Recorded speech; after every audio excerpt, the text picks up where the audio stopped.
உலக மக்கள் எல்லோருக்கும் வணக்கம். நான் உங்கள் ஜி கோபால் பேசுகிறேன். இன்னைக்கு நம்ம பேசக்கூடிய தலைப்பு என்னன்னா, செவ்வாய் பகவானுடைய பெயர்ச்சி. இந்த பெயர்ச்சி ஆகப்பட்டது மார்ச் மாதம் 14ஆம் தேதி ஆரம்பிச்சு ஏப்ரல் மாதம் 22ஆம் தேதி வரைக்கும் 40 நாட்களுக்கு இந்த பெயர்ச்சி இருக்கும். அப்ப இந்த பெயர்ச்சி ஆகப்பட்டது மீன ராசிக்காரங்களுக்கு எப்படி இருக்க போகிறது? அப்ப மகரத்திலிருந்து இந்த செவ்வாய் பகவான் பெயர்ச்சியாகி கும்பத்துக்கு வர்றாங்க. அப்ப அந்த கும்பம் என்பது மீன ராசிக்கு 12வது இடம். அப்ப அந்த 12வது இடத்துல இந்த செவ்வாய் பகவான் பெயர்ச்சியை இருக்கிறாரு. அப்ப அந்த செவ்வாய் பகவான்ங்கிறது மீன ராசிக்கு யார் அப்படின்னா, மீன ராசிக்கு தனாதிபதி அந்த செவ்வாய் பகவான் தான். 9ஆம் இடத்து பாக்கியாதிபதியும் செவ்வாய் பகவான் தான். அப்ப தனாதிபதி பாக்கியாதிபதி இந்த 2 அனுகிரகம் பெற்ற அந்த செவ்வாய் பகவான் 12ஆம் இடத்துல மறைஞ்சிட்டாரு அப்படின்னு தான் நீங்க நினைச்சிட்டு இருக்கிறீங்க. ஆனா அவர் மறையில, ஆட்சி பெற்ற செவ்வாயோடு இணைஞ்சு இருக்கிறாரு. அப்ப அந்த இணைஞ்சு இருக்கும்போது எந்த விதமான பலன்களை கொடுப்பாரு? அப்போ அந்த சனி பகவானோடு செவ்வாய் இணைந்து இருப்பது உங்களுக்கு நல்லதா கெட்டதானா? ஒரு விதத்துல நல்லதுதான்.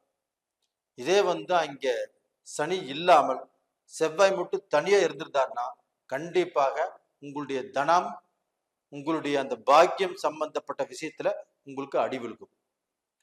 அப்ப அங்க ஆட்சி பெற்ற சனியோடு செவ்வாய் இணைந்திருப்பதனால கண்டிப்பாக அது விரயஸ்தானத்தில் அந்த செவ்வாய் இருப்பதனால உங்களுக்கு பல விதமான விரயத்தை தேடி கொடுக்கக்கூடிய காலகட்டம் இந்த காலகட்டம். அப்ப இந்த காலகட்டத்துல உங்களுக்கு வியாபார ரீதியில நஷ்டமாகலாம், பொருளாதாரத்துல ஏதாவது ரூபத்துல உங்களுக்கு சில தடைகள் வரலாம், அந்த பொருளாதாரம் நமக்கு கிடைக்காம போகலாம். ரெண்டாவது, நாம எதிர்பாராத நஷ்டங்களை நாம சந்திக்கலாம். இதுதான் இந்த பீரியட் நடக்கணும். ஆனால் அந்த சனியோடு செவ்வாய் இணைஞ்சிருக்கிறதுனால இந்த காலகட்டத்துல அது மாதிரி உங்களுக்கு பெரிய விரயங்களை கொடுக்காது. அப்படி விரயங்களாக வந்தாலும் அதை சுப விரயமாக மாற்றிக்கொள்ளணும். அப்ப இந்த சமயத்துல ஒரு கல்யாணம் பண்றதோ, ஒரு கெடா வெட்டு பண்றதோ, ஒரு குழந்தைக்கு காது குத்தி முடி எடுக்கிறதோ, இந்த மாதிரி சுப விரயமாக நீ கன்வெர்ட் பண்ணிக்கலாம். இல்லைன்னா வீட்டுக்கு தேவையான பொருட்களை வாங்கி கொள்ளலாம். இது மாதிரி கையில காசு வச்சுட்டு இருந்தால் கண்டிப்பாக அது ஏதாவது ரூபத்துல உங்களுக்கு விரயத்தை தான் கொடுக்கும். அப்ப அந்த விரயமாகப்பட்டது கண்டிப்பாக உங்களுக்கு ஒரு திருப்தியை கொடுக்காது. அப்ப நான் சொல்ற மாதிரி நீங்க செஞ்சுக்கிறதா நல்ல விஷயம். அப்ப இது போக அந்த 12ஆம் இடத்துல செவ்வாய் இருக்கிறதுனால உங்களுக்கு தொலை தூர பயணத்துல கண்டிப்பாக சில தடங்கல்கள் வரும். அப்போ ஒரு விசா அப்ளை பண்ணியிருக்கிறோம், இல்லை இந்தியாலேயே நம்ம வேற ஸ்டேட் விட்டு வேற ஸ்டேட்டுக்கு போகணும்னு நினைக்கிறோம். நாம எதிர்பார்த்த காரியங்கள்ல இந்த செவ்வாய் 12ஆம் இடத்துல இருக்கிறதுனால சில தடைகளை கொடுக்கும். அப்ப விசா அப்ளை பண்ணியிருந்தா விசா கொஞ்சம் லேட் ஆகும். நீங்க ஃபாரின் போகலாம்னு நினைச்சீங்கன்னா ஃபாரின் போறது கொஞ்சம் லேட் ஆகும். இது மாதிரி குழப்பத்தை கொடுப்பதற்கு இந்த செவ்வாய் பகவான் 12ஆம் இடத்துல இருந்தாலும் அது சனியோடு இருக்கிறதுனால கண்டிப்பாக கடைசியில அந்த விரயம் நல்லதாகத்தான் முடியும். அதே சமயத்துல அந்த செவ்வாய் பகவான் ஆப்பட்டது உங்களுடைய ராசிக்கு 3ஆம் இடத்தை பார்க்கறாங்க, 6ஆம் இடத்தை பார்க்கறாங்க, 7ஆம் இடத்தை பார்க்கறாங்க. செவ்வாய் பகவான் உங்களுடைய தனாதிபதி, உங்களுடைய பாக்கியாதிபதி, உங்களுடைய ராசிக்கு 3ஆம் இடத்தை பார்க்கறாங்க. அப்ப அந்த 3ஆம் இடம் என்பது முயற்சி ஸ்தானம், உபஜெயஸ்தானம். அப்போ வாழ்க்கையில நம்மளுக்கு இதற்கு முன்னாண்ட எவ்வளோ விஷயங்கள் ஆப்பட்டது தடைப்பட்டுச்சு. அதற்கு காரணமாகப்பட்ட இந்த 7 சனியுடைய ஆரம்பம். அப்ப இந்த ஆரம்ப காலகட்டத்துல நம்ம கொஞ்சம் கஷ்டப்படுறோம், நம்மளுக்கு சில விரயங்கள் வருது, சில நஷ்டங்கள் வருது, எதிர்பார்த்தது நம்மளுக்கு நடக்க மாட்டேங்குது. இப்படிங்கிற குழப்பத்துலதான் நிறைய பேர் வாழ்ந்துட்டு இருக்கிறீங்க. ஒரு சிலர் ஆகப்பட்டது நாங்க நல்லா இருக்கிறோம்னு சொல்லலாம், ஆனா நல்லா இருக்கிறோன்னு சொன்னா கூட அவங்களுடைய ஜென்ம ஜாதகத்துல நடக்கக்கூடிய தசாபுத்திகள் நல்லா இருக்கும். அதனால அவங்க நல்லா இருப்பாங்க. அப்போ ஒரு சிலருக்கு வந்து பார்க்க போனா இந்த செவ்வாய் பகவானும் சில விரயங்களை கொடுக்கும். இந்த சனி பகவானும் உங்களுக்கு 7 சனிங்கிறத ஆரம்பிச்சிருக்கிறாரு. இந்த செவ்வாய் பகவானும் 12ஆம் இடத்துல இருந்து சனி கூட சேர்ந்துட்டு உங்களுக்கு குழப்பத்தை கொடுக்குமா அப்படின்னா கண்டிப்பாக கொடுக்காது. ஏன்னா அதனுடைய பார்வை உங்களுடைய முயற்சி ஸ்தானத்துல படுது. அப்போ நீங்க எடுக்கக்கூடிய முயற்சிகள், அப்போ நீங்க இந்த சமயத்துல கொஞ்சம் தெளிவாக கொஞ்சம் சிந்திச்சு பாடுபடக்கூடிய எண்ணங்கள் உருவாகும். அப்போ உங்களுடைய புத்திசாலித்தனம் இங்கு வேலை செய்யும். உங்களுடைய அறிவு திறமைய இந்த செவ்வாய் பகவான் பார்வையினால அது தூண்டி விடுவாரு. அப்ப இந்த காலகட்டத்துல 7 சனி காலகட்டத்துல உங்களுக்கு அறிவு மந்தமாக இருந்துட்டாலும் இந்த செவ்வாய் பகவானுடைய பார்வையினால அந்த அறிவை கொஞ்சம் ஷார்ப் செய்யும். அப்போ இந்த காலகட்டத்துல நீங்க எதுலையுமே மாட்டிக்க மாட்டீங்க, உங்களுக்கு நஷ்டங்கள் வராது. அப்ப அதே சமயத்துல ஒரு முடிவு பண்ணணும், ஒரு முயற்சி எடுத்தோம், அந்த முயற்சியில நம்ம மாட்டிட்டோம், ஒரு முடிவு பண்ணோம், அது நம்மளுக்கு வந்து எகென்ஸ்ட் ஆயிடுச்சு அப்படின்னு சொல்லக்கூடிய சூழ்நிலைகள் உருவாகாது. ஏன் சொல்றேன்னா இந்த மீனம்ங்கிறது குருவுடைய ஆதிக்கம். அப்ப அந்த குருவுடைய ஆதிக்கத்துல பிறந்தவங்க வந்து ரொம்ப கெட்டிக்காரங்களா இருப்பாங்க. அதே சமயத்துல ரொம்ப சாந்தமா இருப்பாங்க. அது போக தெய்வ சிந்தனைகள் அதிகம் உள்ளவர்களா இருப்பாங்க. அவங்க எந்த ஃபீல்டுல போனாலும் எப்படியோ கொஞ்சம் கொஞ்சமாக அதுல முன்னேறி அந்த இடத்தினுடைய உச்சிக்கு வரக்கூடிய அளவுக்கு அவங்களுடைய திறமையை வளர்த்துக்குவாங்க.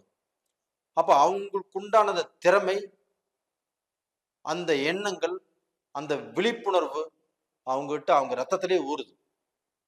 அப்ப இதனால அவங்க எதுலையுமே வந்து ரொம்ப மோசமான சூழ்நிலைக்கு போக மாட்டாங்க. அப்ப இந்த செவ்வாய் பகவானுடைய பார்வையும் இப்ப இந்த சனி 7 சனினால கொஞ்சம் மந்தத்தை அந்த மீனராசிக்காரங்களுக்கு கொடுத்தாலும் இந்த செவ்வாய் பகவானுடைய பார்வை பலத்தினால கண்டிப்பா அந்த மந்தத்தன்மையிலிருந்து வெளியில வருவாங்க. அப்ப இப்ப நீங்க படிக்கிறதா இருந்தாலும் தாராளமாக படிக்கலாம். படித்தவர்களுக்கு யூனிவர்சிட்டியில இப்போ ஒரு கோர்ஸ் பண்ணணும், அது கிடைக்குமா? கண்டிப்பாக கிடைக்கும். காலேஜ் நல்ல வாய்ப்பு கிடைக்குமா? கிடைக்கும். இப்ப வெளிநாடு போலாமா, வெளியூர் போலாமா? கண்டிப்பாக எல்லா இடத்துக்கும் போகலாம். ஏன்னா அந்த செவ்வாய் 3ஆம் இடத்துல முயற்சி ஸ்தானத்தை பார்க்கிறாரு. அப்ப அந்த முயற்சி ஸ்தானமாகப்பட்டது கண்டிப்பாக உங்களுக்கு திருவினையாகும். அப்ப எதை பத்தியும் நீங்க கவலைப்படாதீங்க. தைரியமாக அந்த செவ்வாய் பகவானுடைய பார்வை இருக்கிறதுனால உங்களுக்கு எல்லாமே ஜெயந்தா ஆகும். 7 சனி இந்த காலகட்டத்துல பாதிக்காது. அதே சமயத்துல செவ்வாய் பகவானுடைய பார்வையாகட்டும் உங்களுடைய ராசிக்கு 6ஆம் இடத்தை பார்க்கறாங்க. அப்ப அந்த 6ஆம் இடத்தை பார்ப்பதனால உங்களுக்கு வந்து சத்துருக்கள், எதிரிகள், ரண ரோகம், இந்த எதிரிகளால் இருக்கக்கூடிய பிரச்சனைகள் கண்டிப்பாக தீரும். அப்போ உங்களுக்கு துரோகிகள் இருக்க மாட்டாங்க. எப்பவுமே உங்களை சுத்தி 10 பேர் இருப்பாங்க, உங்களை கெடுக்கிறதுக்குனே, உங்களை வாழ விடாமல் தடுப்பதற்குனே. அது தெரிஞ்சுதான் நீங்க இருப்பீங்க. அது தெரிஞ்சு நீங்க தெய்வத்து மேல பாரத்தை போட்டு அந்த தெய்வமே பார்த்துக்கும் அப்படிங்கிற எண்ணத்துல தான் நீங்க இருக்கிறீங்க. அப்படிப்பட்டவர்களுக்கு இந்த செவ்வாய் பகவான் உங்களுக்கு 6ஆம் இடத்தை பார்க்கறதுனால உங்களுக்கு வரக்கூடிய எதிர்ப்புகள், உங்களுக்கு இருக்கக்கூடிய கெட்டவர்கள், உங்களுக்கு கெட்டது நினைக்கிறவங்க கண்டிப்பா அவங்களுடைய ஓசை பெருசாகுது, அவங்களுடைய கை தூக்க முடியாது. அப்போ அவங்க வந்து பார்க்க போனா விலகி உங்களுக்கு தடம் விட்டுருவாங்க. அப்போ நீங்க போகக்கூடிய பாதை கிளியரா இருக்கும், உங்களுக்கு எந்த தடைகளும் வராது. அது மட்டும் இல்லைங்க, 7ஆம் இடத்தையும் பார்க்குறாங்க உங்களுடைய ராசிக்கு. அப்ப அந்த 7ஆம் இடத்தை பார்க்கும்போது திருமண வாழ்க்கை கண்டிப்பாக நல்லா இருக்கும்.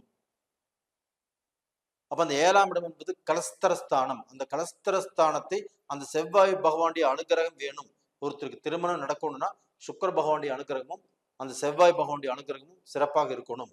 அப்ப அந்த செவ்வாய் பகவானை 7ஆம் இடத்தை பார்க்கறதுனால உங்களுக்கு திருமண தடைகள் விலகும். திருமணத்தில் இதற்கு முன்னாண்ட உங்களுக்கு எவ்வளவு தடைகள் வந்திருந்தாலும், எவ்வளவு குழப்பங்கள் வந்திருந்தாலும் அந்த குழப்பத்திலிருந்து மீண்டு ஒரு நல்ல நிலைக்கு வரக்கூடிய வாய்ப்புகளை இந்த செவ்வாய் பகவான் உருவாக்குவார். அப்ப தொலைதூர பயணத்தால் வெற்றி, அது யாருடைய இடம்? புதன் பகவானுடைய இடம். அந்த 7ஆம் இடம் என்பது புதன் பகவானுடைய இடம். அப்போ உங்களுடைய அறிவுக்கும், உங்களுடைய திறமைக்கும், உங்களுடைய புத்திசாலித்தனத்துக்கும், நீங்க படிச்ச படிப்புக்கும் உண்டான வாய்ப்புகள் உங்களுக்கு கிடைக்கும். வேலை விஷயத்துல கண்டிப்பாக நீங்க எதிர்பார்த்த மாற்றங்கள் உருவாகும். ப்ரமோஷன் கண்டிப்பாக கிடைக்கும். நீங்க பிசினஸ் செய்யறவங்களாக இருந்தா அந்த பிசினஸ் ஆகப்பட்டது இதற்கு முன்னாண்ட பல ரூபத்துல பாதிக்கப்பட்டிருந்தாலும் இந்த காலகட்டத்துல அந்த பிசினஸை எடுத்து செய்வதற்கு ஒரு அருமையான டைம். அப்ப அந்த பிசினஸ் மூலியமாக நீங்க நல்ல பொசிஷனுக்கு வரலாம். அப்ப கடனை கட்டலாம், உங்களுடைய கஷ்டம் தீரும்.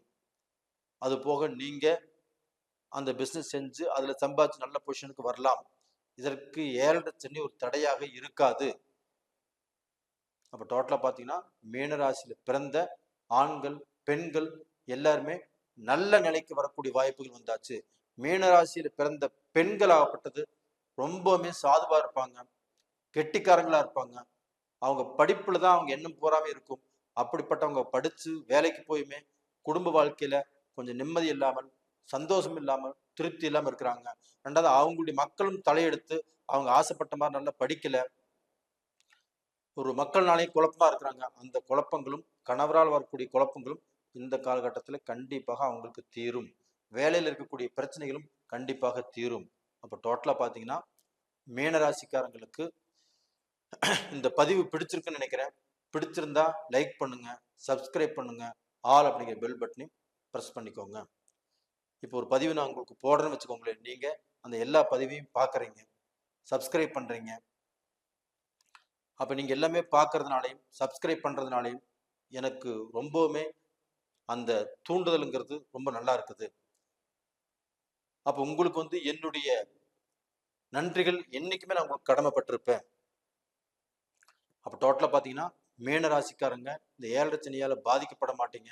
இந்த செவ்வாய் பயிற்சியால நல்ல நிலைமைக்கு வருவீங்க. கண்டிப்பாக நல்லா இருப்பீங்க.